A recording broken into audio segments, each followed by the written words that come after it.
Times news channel देख रहे आप सभी दर्शकों का बहुत बहुत स्वागत है। मैं हूं रमनदीप कौर। इस वक्त की बड़ी खबर आ रही है प्रयागराज से। क्या है पूरा मामला, देखने के लिए बने रहिए हमारे साथ। हर कोई जानता है भगवान श्री राम को गंगा नदी निषाद राज ने पार कराई थी, मगर राम शयन आश्रम के बारे में बहुत कम ही लोग जानते होंगे। ये वो जगह है जब वनवास पे भगवान श्री राम आए थे, तो जब उनको निषाद राज ने अपने किले में आमंत्रित किया तो भगवान राम ने मना किया, जिसके बाद राम शयन आश्रम में शीशम के पेड़ के नीचे भगवान राम ने रात गुजारी थी। और उसके बाद यहाँ से सुबह निषाद राज ने राम घाट के द्वारा उनको नदी पार कराई थी। आइए जानते हैं क्या है राम शयन आश्रम का इतिहास, क्या कहना है यहाँ के पुजारी का। राम जब मर्यादा पर राम का त्रेता युग में 14 वर्ष का वनवास हुआ था, तो एक रात प्रभु यहीं पर शयन किया। एक वृक्ष जो आपके समक्ष दिखाई पड़ रहे हैं, इसी वृक्ष के छाया में शयन किया। ये वृक्ष इतने पुनीत वृक्ष हैं कि वृक्ष का बल किया नहीं जा सकता। जिस वृक्ष के नीचे मर्यादा पर राम पार ब्रह्म शयन करें, वो वृक्ष की तुलना क्या की जा सकती है। ना यहाँ की धरती का, यहाँ की धूल का बल किया जा सकता, धूल कितनी पवित्र है। न ये वृक्ष का बल किया जा सकता, वृक्ष कितने पुनीत हैं। किनके नीचे आने से पता नहीं कि जन जन्मांतर का पाप विष्ट हो जाता है। तब हमारी आपकी गिनती नहीं। हमारे भरत जी, राम के भाई भरत थे, उन्होंने दंडवत प्रणाम किया है वृक्षों को कि तर से सपा पुनीत तर रघुवर के विश्राम अत स्नेह सादर भरत कीनो दंड प्रणाम। ये वृक्षों को दंड प्रणाम किया। यहाँ की धूल जहाँ पर हमारे प्रभु का एक पग पड़ा हुआ है तपोस्थली हो गई। यहाँ तो पूरी शरीर पड़ी थी, अनगिनतिन पग पड़े होंगे 24 घंटा में प्रभु, एक पग नहीं अनगिनतिन पग। और प्रभु की नहीं, चारों भाई माँ जानकी सहित पांचों मूर्तियों की जिस धरती पे पग पड़े, वो धरती कितनी बड़ी तपोस्थली है। तब यहाँ की धूल उठा करके भरत जी ने अपने नेत्रों में लगाया कि चरण रेख रज यहाँ खिन लाई और बने न कहत प्रीति अधिकाई। यहाँ की धूल का मन किया नहीं जा सकता कि धूल कितनी पवित्र है। जो यहाँ पर आ जाए मनुष्य, उसकी अहो भाग्य है। नहीं तो कहा है हमारे प्रभु ने कि यही सर आवती अति कठिनाई और राम कृपा बिन आई न जाई और बिन सतसंग विवेक न होई और राम कृपा बिन सुलभ न होई। बिना हमारे प्रभु की कृपा के कोई मनुष्य दान धर्म कर्म तीर्थ यात्रा धर्म स्थल पर नहीं पहुँच सकता। ये हमारे प्रभु की देन है। जिसके आत्मा में परमात्मा का वास होता है, वही आदमी तीर्थ यात्रा कर रहा है, धर्म कर रहा है, कर्म कर रहा है। तो ये बड़ा जबर हमारे मर्यादा पुरुषोत्तम राम का एक तपोस्थली है। जब 14 वर्ष का वनवास हुआ था तो एक रात तमसा नदी किनारे रुके। जो जिस समय 14 वर्ष का वनवास होता है, पूरी अयोध्या शोक में हो जाती है और हमारे प्रभु के साथ पूरी अयोध्या चल देती है। तो प्रभु मन ही मन में सोचते हैं कि चूंकि हमारा वनवास हुआ कि पूरी अयोध्या का हुआ, ये सब कहाँ तक चलेंगे, हमारे साथ परेशान हो जाएंगे। तो केवल सुमंत जब तमसा नदी किनारे आते हैं, प्रभु शाम हो जाती है, हाँ, तो सुमंत से कहते हैं सुमंत इसी जगह रुक जाइए और जब ये सो जाएं तो ऐसा रथ चलाइए कि रथ की लाकीर मालूम न पड़े, यहाँ से निकल चला जाए। कहें ठीक है प्रभु। तो वहाँ न प्रभु सोते हैं न सुमंत सोते हैं, दिखावटी लेट जाते हैं। जब उनको बेखटके दूसर बेला में नींद पड़ी पूरे अयोध्यावासी के, तब प्रभु ने इशारा किया सुमंत को। सुमंत दूर रथ ले जा करके तब घोड़ा को नाधा, उत्तर दक्षिण पूर्व पश्चिम घुमाया, घुमा करके चल देते हैं। आ जाते हैं सुबह यहाँ सिंहवेरपुर कि सीता सचिव सहित रघुराई और सिंहवेरपुर पहुँचे आई। उतरे राम देव सर देखी और कीन दंडवत हर्ष विषेखी। कही कही कोटिन कथा प्रसंगा राम बिलो कहीं गंग तरंगा। आकर के माँ सुरसरी को दंडवत प्रणाम किया, जल पिए, इच्छा तृप्त हुई। वहाँ बैठते हैं। वहाँ का गुहरा निसार राजा था। जब सुन पाया कि राजा दशरथ चक्रवर्ती के पुत्र आए हुए हैं, तो अपना परिवार सहित को बुलाया और कंदमूल फल लिया। जाके प्रभु के आगे भेंट रखता है, हाल चाल पूछता है, अपने महल में ले जाने का प्रयास करता है कि प्रभु चलिए महल में। जब महल का नाम और घर का नाम लिया तो हमारे प्रभु ने इनकार कर दिया कि बरस 4 10 बास बन मुनिव्रत भेष आहार और ग्राम बास नहीं उचित सुन भय दुख गुहु भार। तब निषाद राज को बड़ा दुख होता है। प्रभु कहते हैं, हे सखा, 10 4 14 वर्ष के लिए वनवास से ग्राम में जाना उचित नहीं, पिताजी का आज्ञा नहीं है, हमको मुनि भेष में 14 वर्ष भ्रमण करना है। तब निषाद राज को बड़ा दुख हुआ। उसकी बात कट गई और जो है कि अब कहाँ ले जाएं, किस घर में हम प्रभु को ले जाएं। तो उसी समय अपने दिल में अनुमान करता है कि तब निषाद पतउर अनुमाना और तरसी सपा मनोहर जाना। सोचा उसी शीशम के झाड़ के नीचे ले चलें, वही सबसे सुंदर पड़ेगा। तब प्रभु से आग्रह किया। प्रभु खुद हमारा वाटिका है और शीशम का झाड़ है, जंगल है, वहाँ तो प्रभु चल सकते हो। प्रभु ने कहा कि सखा जंगल है तो बराबर चल सकता हूँ। फिर वहाँ से फल फूल उठाया और सुमंत्र रथ बैठाते हैं, चल देते हैं। जो है रथ यहाँ खड़ा हो जाता है। जब ये स्थान पर हमारे प्रभु आते हैं तो हमारे प्रभु को बड़ा रमणीक स्थान लगता है। हमारा नाम है श्री राम गोपाल दास महाराज, श्री राम सेनाश्रम पुजारी। प्रयागराज के थाना करछना में हुई मुठभेड़ में 25,000 का इनामिया दीपक सिंह उर्फ राहुल घायल अवस्था में हुआ गिरफ्तार। पुलिस ने इलाज के लिए भेजा अस्पताल। दीपक हरिनाम सिंह का पुत्र है तथा लालगंज जनपद प्रतापगढ़ का रहने वाला है। शातिर अपराधी दीपक के विरुद्ध कुल 5 मुकदमे जिनमें लूट डकैती जैसी संगीन धाराएं दर्ज हैं। इनमें से 4 मुकदमे जनपद प्रतापगढ़ में दर्ज हैं। 16 मार्च 2022 को थाना करछना अंतर्गत हुई मंगला प्रसाद पांडे की हत्या में फरार चल रहा था। आज शाम को हुई मुठभेड़ में दीपक के पाए पैर में गोली लगी। दीपक के पास से एक पैशन प्रो बाइक, एक देसी तमंचा 315 बोर का तथा 2 जिंदा कारतूस बरामद किए गए हैं। घायल अपराधी को अब पुलिस चिकित्सालय इलाज हेतु CHC करछना भेजा गया है। नवरात्र के 9 दिन मां के अलग अलग स्वरूपों की पूजा की जाती है, तो वहीं नवरात्र के 5वें दिन मां के 5वें स्वरूप स्कंद माता की पूजा की जाती है। इसमें मां को किस तरह से खुश किया जाए और माँ को किस तरह की चीज़ें पसंद हैं, किस तरह से की जाए पूजा अर्चना, क्या कुछ कहना है पंडित शिप्रा सचदेव का, आइए सुनाते हैं। ओम गणपते नमः। नवरात्रि का 5वां दिन माँ स्कंद माता स्वरूप का होता है। स्कंद माता यानी कि कार्तिकेय भगवान की माँ। माता का ये रूप बहुत मोहक है, बहुत सुंदर है, बहुत शांत है। माता की 4 भुजाएं हैं, 2 में उन्होंने कमल धारण किया हुआ है, एक में कार्तिकेय भगवान को बिठाया हुआ है और एक अभय मुद्रा में है। माँ का यह स्वरूप बहुत शांत, बहुत प्रिय है। आज के दिन माँ की पूजा करने से माँ का आशीर्वाद प्राप्त होता है। जो लोग मोक्ष प्राप्ति चाहते हैं उनके लिए भी आज के दिन माँ की पूजा करना बहुत फलदायक होता है। किसी ने कितने भी बड़े पाप किए हों, गलतियाँ की हों, किसी भी चीज़ की क्षमा मांगनी हो, तो आज के दिन अगर श्रद्धा और भक्ति से माँ के चरणों में जाते हैं तो माँ आशीर्वाद देती है, माँ अपने आंचल में ढक लेती है। इसीलिए आज के दिन की पूजा अर्चना बहुत इम्पॉर्टेंट है, क्योंकि हम सब ने ही कहीं ना कहीं कोई ना कोई गलती की होती है, जो कि कभी जान के करते हैं, कभी अनजाने में करते हैं। कुछ गलतियां ऐसे होती हैं जो हमें पता तो होता है हम कर चुके हैं, हम उनकी माफ़ी भी मांगना चाहते हैं। उसके लिए आज का दिन बहुत इम्पॉर्टेंट है। अगर हम माँ के चरणों में जाते हैं तो माँ हमें आशीर्वाद देती हैं, उन गलतियों के लिए क्षमा करती हैं।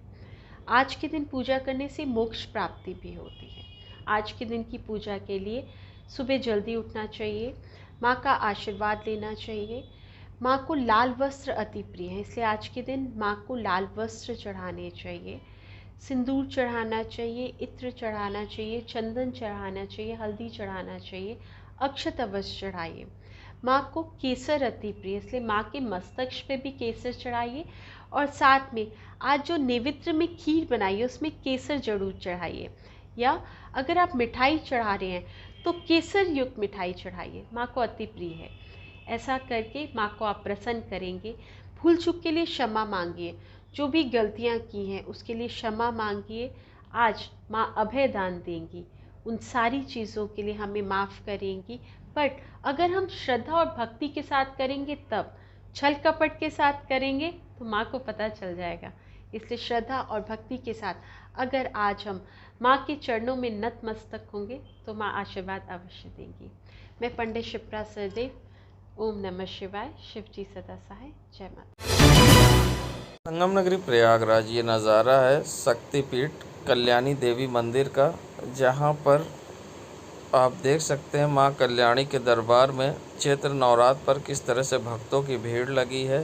हर कोई पूजन दर्शन के लिए माँ के सामने खड़ा है और माँ की पूजा अर्चना कर रहा है और माँ से आशीर्वाद प्राप्त करने के लिए लोग अलग अलग तरीके से माँ की आराधना कर रहे हैं। ऐसे में आप देख सकते हैं कल्याणी देवी मंदिर पर किस तरह से भक्तों की लंबी कतार लगी है। लंबी लाइन में लगकर देर रात तक लोग माँ के दर्शन पाने के लिए भीड़ दिखाई दी। वहीं आप देख सकते हैं यहाँ पर किस तरह से लंबी महिलाओं की लाइन और पुरुषों की लाइन और बच्चों की लाइन दिखाई दी। यहाँ माँ के दर्शन के लिए लंबी कतार में लोग दर्शन पाने के लिए खड़े दिखाई दिए। विधि विधान से लोगों ने पूजा की आज मां का भव्य श्रृंगार किया गया, जिसमें भव्य श्रृंगार को देखने के लिए भक्तों की यहां मंदिर में भीड़ लगी। नवरात्र की देर रात तक लोग मां के दर्शन में जुटे रहे। नवरात्र में देवी जी के 9 रूप की पूजा होती, 9 स्वरूप होता है। आज द्वितीया है, दूसरा दिन महाशक्तिपीठ माँ कल्याणी देवी जी का श्रृंगार भगवती ब्रह्मचारिणी के स्वरूप में हुआ है। वो अपने हाथों में कमंडल और जपमाला धारण करती हैं। द्वितीया को भगवती की जो कुमारी लड़कियां आराधना करती हैं उनको अच्छा योग्य पति प्राप्त होता है, ऐसा शास्त्रों में वर्णन आया। अब नवरात्र में 9 दिन माँ का यहाँ अलग अलग स्वरूप में श्रृंगार होता है। दोनों समय से चंडी यज्ञ चल रहा है, सामने पार्क में श्री राम कथा चल रही है। ये सारे कार्यक्रम 9वीं 10 अप्रैल तक चलेंगे। पंडित सुशील कुमार पाठक, अध्यक्ष महाशक्तिपीठ माँ कल्याणी देवी मंदिर प्रयागराज। 3 महिला कांस्टेबल व 3 कांस्टेबल को एसएसपी प्रयागराज ने किया इधर से उधर। जहां महिला कांस्टेबल कुंतन अग्निहोत्री को सर्विलांस सेल से जन शिकायत प्रकोष्ठ पुलिस कार्यालय किया, तो वहीं महिला कांस्टेबल बिमला सिंह को एंटी ऑब्स्सीन कॉल सेल 1090 से सर्विलांस सेल किया। महिला कांस्टेबल एकता गोस्वामी को थाना कुलदाबाद से surveillance cell, constable Dhanjeet Singh को वाचक एसएसपी कार्यालय से surveillance cell, constable Vijay Singh को थाना सराय ममरेज से surveillance cell, constable Ajay Singh को थाना कैंट से सर्विलांस सेल किया। बता दें, बेहतर पुलिसिंग कानून व्यवस्था को चुस्त दुरुस्त रखने के लिए उठाए गए कदम तत्काल प्रभाव से 3 महिला कांस्टेबल व 3 पुरुष कांस्टेबल को किया गया स्थानांतरित। संगम नगरी प्रयागराज की कैंट पुलिस द्वारा चलाया गया चेकिंग अभियान की गई पैदल गश्त। बता दें, प्रयागराज एसएसपी अजय कुमार के निर्देशन पर कैंट थाना प्रभारी ने अपने सहयोगियों के साथ आज सड़क पर उतरकर चेकिंग अभियान चलाया और साथ ही पैदल गश्त की। इस मौके पर पुलिसकर्मियों ने संदिग्ध वाहनों की रोककर चेकिंग की और संदिग्ध व्यक्तियों की तलाशी ली। साथ ही अवैध अतिक्रमण हटाने के लिए लोगों को निर्देशित भी किया। संगम नगरी प्रयागराज के मीरापुर क्षेत्र में स्थित ललिता देवी मंदिर, जो कि 51 शक्तिपीठों में से एक माना जाता है, जहां नवरात्र के पर्व पर मां ललिता देवी के दर्शन के लिए भक्तों का तांता रात भर लगा रहता है। ऐसे में भक्तगण यहां पहुंचे और मां के दर्शन के लिए लंबी लाइन कतार लगी दिखी। आप देख सकते हैं, महिलाएं व पुरुष या बच्चे सभी यहां मां के दर्शन के लिए आए हुए हैं और किस तरह से लंबी लाइन लगी हुई है। ये नज़ारा है शक्तिपीठ ललिता देवी मंदिर का, जहां आप देख सकते हैं किस तरह से विधि विधान से लोग पूजा अर्चना कर रहे हैं। मां को चुनरी, फूल, प्रसाद चढ़ाकर प्रसन्न कर रहे हैं। नवरात्र की दिन हो या रात, भक्तों का तांता यहाँ 24 घंटे लगा रहता है और यहाँ पर लोग दर्शन पूजन करने के लिए देख सकते हैं माँ के भव्य श्रृंगार हुआ है और लोग यहाँ माँ का दर्शन करने आए हुए हैं। 51 शक्तिपीठों में से एक माना जाता है माँ ललिता देवी का मंदिर, जहाँ हर किसी की मुराद व प्रार्थना पूरी होती है। और आपको बता दें, यहाँ नवरात्र के पर्व पर सुबह से ही भक्तों का जमावड़ा होता है और सुबह से लेकर देर रात तक भक्तों की लंबी कतार लगी होती है, जिसमें यहाँ भक्तगण आकर माँ के दर्शन करते हैं और पूजा अर्चना करते हैं।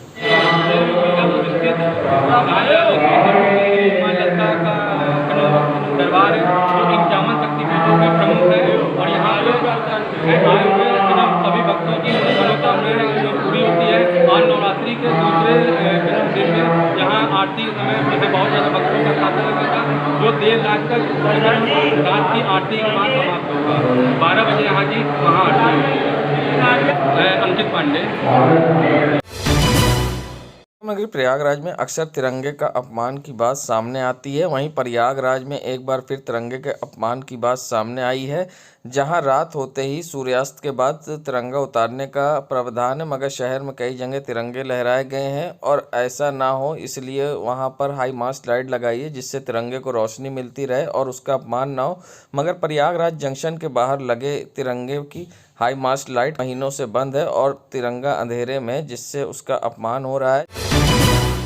प्रयागराज के इस स्थान पर माता सती का अंग गिरा और आलोप यानी गायब हो गया, इसीलिए इस सिद्धपीठ का नाम आलोप शंकरी हो गया। आस्था विश्वास धर्म के केंद्र पर यह प्राचीन मंदिर है। नवरात्र में मां को पालने का नियमित श्रृंगार होता है। जन कल्याण के लिए सतचंडी यज्ञ चल रहा है। प्रतिदिन भजन कीर्तन जरिए मैया की महिमा की बखानी की जाती है। वहीं मां के अनेक स्वरूपों के अनुसार यहाँ पर संत और पुजारी यहाँ पूजा करते हैं। वहीं देर रात तक भक्तों की मंदिर परिसर में भीड़ दिखाई दी। विधान परिषद यानी उत्तर प्रदेश विधानमंडल का उच्च सदन, जिसने अक्सर अपनी दूरदर्शिता से बेहद अच्छे सुझाव देकर विधानसभा में पास कई कानून को बेहतर रूप दिया है। चाहे जूनियर हाई स्कूल तक निःशुल्क शिक्षा की बात हो या फिर जमींदारी उन्मूलन एक्ट की बात हो, ये वो क्रांतिकारी निर्णय थे जिससे प्रदेश की जनता के जीवन का स्तर में सुधार आया। अब एमएलसी की सीटों के लिए चुनाव 9 अप्रैल को हैं, जिसके लिए वोट डाले जाएंगे, लेकिन इसमें मतदाता आम जनता नहीं बल्कि स्थानीय जनप्रतिनिधि हो। इस बार जनप्रतिनिधि किस मुद्दे पर वोट करेंगे, क्या कुछ उनका कहना है, आइए सुनाते हैं। चुनाव जो होते हैं वो सिर्फ मुद्दे विकास के होते हैं और कांग्रेस पार्टी विकास के नाम पर वोट करेगी। क्या लगता है एमएलसी चुनाव क्या रह गया, सत्ता के दबदबे में रह गया या अलग परिणाम दिया? निश्चित तौर पर उत्तर प्रदेश में जिस तरीके से चुनाव हुआ है आपने देखा है किस तरीके से गुंडाई हुई है, और ये तो सत्ता में हो रहा है। भारतीय जनता पार्टी की सरकार है और उसमें हो रहा, तो नो डाउट इसमें कोई दो राय नहीं है कि गुंडाई चरम सीमा पर होगी और भारतीय जनता पार्टी जिस तरीके से चाहेगी चुनाव जीतने का प्रयास करेगी, लेकिन जो जनप्रतिनिधि हैं वो विचार करके अच्छे लोगों को जिताने का काम करेंगे ताकि विकास हो सके। नफी शर्मा पार्षद, वरिष्ठ पार्षद, नगर अध्यक्ष कांग्रेस। संगम नगरी प्रयागराज, जहां बढ़ते पेट्रोल और डीजल के दाम का असर अब बाकी सामानों पर भी दिखने लगा है। जी हाँ, बता दें जो लोहे की सरिया 75 रुपये में थी वो अब 85 रुपये भी पार कर रही है। बता दें लगातार बढ़ती महंगाई से अब लोगों को परेशानी का सामना करना पड़ रहा है और लगातार लोहे के दाम बढ़ने से अब घर बनाने का सपना भी लोगों के लिए मुश्किल होता जा रहा है। ऐसे में किस तरह से आदमी कमाए और क्या खाए और क्या बनाए, ये बड़ा सवाल खड़ा होता है। ऐसे में व्यापारियों का क्या कुछ कहना है, आइए सुनाते हैं आपको। अभी जो सरिया 81 रुपये है ये शुरू हो जाएगी और निरंतर तेजी बनी रहेगी। तो क्या लगता है कि आपको ये रेट घटेंगे भी आगे चल के कि नहीं घटेंगे, ये स्थायी रहेगा? रेट घटने की संभावना नहीं है। ये जून जुलाई में रेट घटने की संभावना बनेगी। परिचय बता दें। लक्ष्मी ट्रेडिंग कंपनी, मालिक ललित मोहन गुप्ता। संगम नगरी प्रयागराज, भाजपा के 42वें स्थापना दिवस पर पार्टी कार्यालय में ध्वज फहराया गया। उसके बाद कार्यकर्ताओं ने रैली निकाली और कई क्षेत्रों में रैली निकालते हुए कार्यालय पर समाप्त की गई। वहीं पार्टी कार्यकर्ताओं ने पीएम मोदी के विचार सुने। प्रत्येक मंडल कार्यालय में भी पार्टी ध्वज फहराने के साथ 500 मीटर के दायरे में निकाली गई रैली। बता दें प्रयागराज की महापौर अभिलाषा नंदी गुप्ता द्वारा आज पैदल रैली निकाली गई और साथ ही महापौर अभिलाषा नंदी गुप्ता ने घंटाघर स्थित छुन्नन गुरु की प्रतिमा पर माल्यार्पण किया। घंटाघर के पर व्यापारियों ने महापौर अभिलाषा नंदी गुप्ता का स्वागत किया।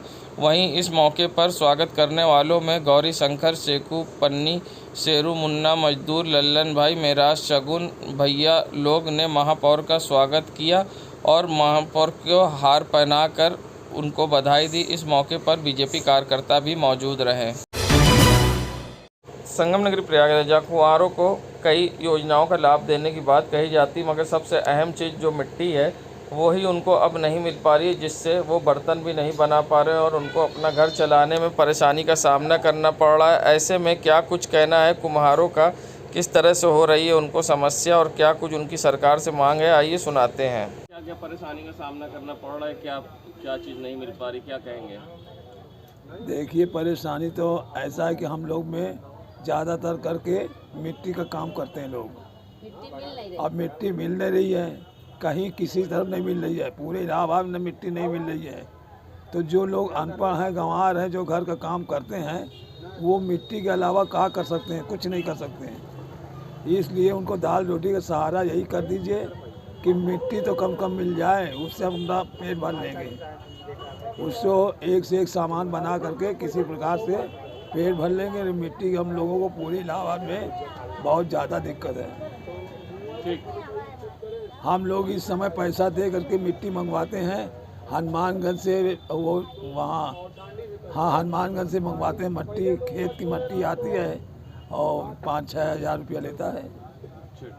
तो बताइए इस तरह में हम कहाँ जिएंगे, कहाँ खाएंगे, कहाँ टैक्स दे देंगे, कहाँ पानी देंगे, कहाँ बम्बा को देंगे, कहाँ सिलेंडर को देंगे, हम कहाँ देंगे कि परिवार पालेंगे। यूपी में योगी सरकार आते ही बाबा के बुलडोजर ने विराट रूप ले लिया है और लगातार भूमाफियाओं पर प्रशासन सख्त हो गया है और पूरे यूपी में बाबा का बुलडोजर कार्रवाई कर रहा है। ऐसे में क्या कुछ कहना है जनता का, आइए सुनाते हैं आपको। जनता की राय और सबका व्यू लेने के बाद और हमारी राय में मैं एक सोशल वर्कर होने के नाते कहना चाहता हूँ, ये बहुत अच्छा हुआ, लोगों के हित में हुआ।